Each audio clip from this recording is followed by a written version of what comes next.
নমস্কাৰ দোস্ত আমি অসমীয়া নৰখীয়া বুলি সান্তনা লবিলে নহ'ব লগত অসমীয়াগিৰি কৈ থাকিলেও নহ'ব অসমৰ কিছু কাম কৰিব লাগিব আগবাঢ়ি আহিব লাগিব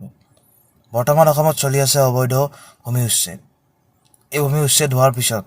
ভূমি মুক্ত হোৱাৰ পিছত এই ভূমি অসমৰ ৰাইজৰ বাবে কামত লাগিব নে আদানী আম্বানী হাতত গুচি যাব সেইটো চাবলগীয়া কথা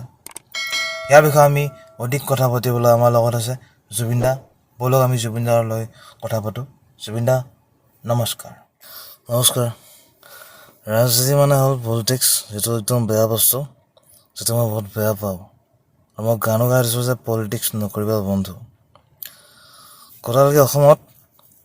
অসমত এই অসমীয়াৰ বাহিৰে সকলোৱে কাম কৰিছে ব্যৱসায় কৰি আছে পইচা ঘটি আছে অসমত অসমীয়াৰ বাহিৰে মিয়া বেংগলী মাৰোৱাৰী বিহাৰী সকলোৱে কাম কৰিছে অসমীয়া কেইজন ওলাব এই ৰোজত মাটি কাটা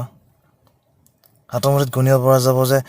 অসমীয়া চেলুন কেইটা আছে চুলি কেইজনে কাটে আৰু কেইজনৰ শ্বপিং মল আছে কেইজনে ডাঙৰ কাপোৰ ব্যৱসায় কৰে এইবোৰ অসমীয়া কৰি থাকিলে অসমীয়া নহয় অসমখন আগবাঢ়ি নাযায় এজন অসমীয়া ওলাল এয়াৰে অৰ্চিতা ফুকনৰ ফেক ভিডিঅ' বনাই কিবা কৰিলে অসমৰ নাম হোৱা নাই সেইটো ক্ষমতা লৈছে সেইকাৰণে অসমলৈ কিছু কৰক আগবাঢ়ক বাকী আপোনালোকৰ ওপৰত জয় অসম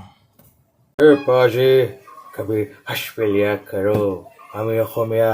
নদুখীয়া বুলি কৈ থাকিলে নহ'ব কাম কৰিব লাগিব অঞ্চলে আমি অসমীয়া নদুখীয়া বুলি কৈ থাকিলে নহ'ব কামত লাগিব অঞ্চলে